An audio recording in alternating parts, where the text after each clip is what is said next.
મારું નામ પારસિયા કીર્તિ રવિલાલ છે. આ અમારા ભાભી છે અને અમારું ગામ ધાવડા મોટા, નખત્રાણા તાલુકાના. અમારા ભાભીને અઠવાડિયા પહેલા લગભગ 19 તારીખના બપોરે 10:30 વાગે ચક્કર જેવું થયું હતું અને પછી અમે તરત અમારા બાજુમાં વિથુણ ગામ છે ત્યાં કને પ્રાથમિક સારવાર લઈ અને અમને કે પટેલ હોસ્પિટલ ભુજ ખાતે એમને સલાહ આપી હતી કે તમે ત્યાં જાઓ ઇમરજન્સીની અંદર. તો પછી અમે બધા જલ્દીથી ત્યાંથી અમે અહીંયા કે પટેલ હોસ્પિટલ ભુજ ખાતે આવ્યા અને ઇમરજન્સીની અંદર તરત અમને ત્યાં આપણે ઇમરજન્સી વોર્ડમાં અમને શિફ્ટ કર્યા. પછી ત્યાં અમારા બેન છે ભક્તિબેન રૂડાણી, એમના સાથે ચર્ચા કરી અને એમને કન્સલ્ટ કર્યા કે આવી રીતે તકલીફ છે. તો પછી અમને જે તકલીફ છે એમના માટે તેજેન્દ્ર સર રામાણી એમનું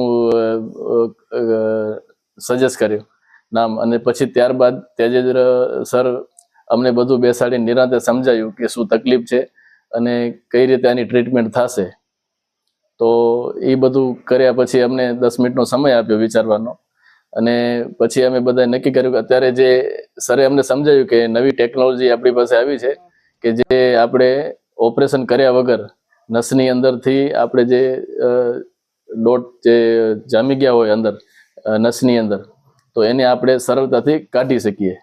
તો એવી બધી અમને માહિતી આવી, નિરાંતે સમજાયા અને અમને થયું કે ના સર કે જે બરોબર છે. એટલે અમે એ સરને કીધું ઓકે, તો એમને તરત અમારું ઓપરેશન સ્ટાર્ટ કરી દીધું અને એ કર્યા પછી રિકવરી પણ ફાસ્ટ આવી ગઈ અને આઈસીયુની અંદર 2 દિવસ વેન્ટિલેટરમાં હતા અને એના પછી આઈસીયુમાં હતા, પછી વોર્ડમાં શિફ્ટ થયા હતા. પણ એના દરમિયાન જે પણ સર્વિસ હતી આપણા બધા આખા સ્ટાફની એકદમ સારી અને વ્યવસ્થિત હતી. મારું નામ મંજુલાબેન નવીનભાઈ છે. મારું તો પોઝિશન બહુ જ ખરાબ હતું. મને એમ થયું હવે કેમ થશે, પણ રામાણી સાહેબના ને બીજા બધા 2-3 સાહેબના ટ્રીટમેન્ટથી સારું થઈ ગયું ને એકદમ મને સારું છે. હવે રામાણી સાહેબની ટ્રીટમેન્ટથી બહુ જ સરસ છે. પગમાં અને બધે એકદમ હલન ચલન થઈ શકે છે.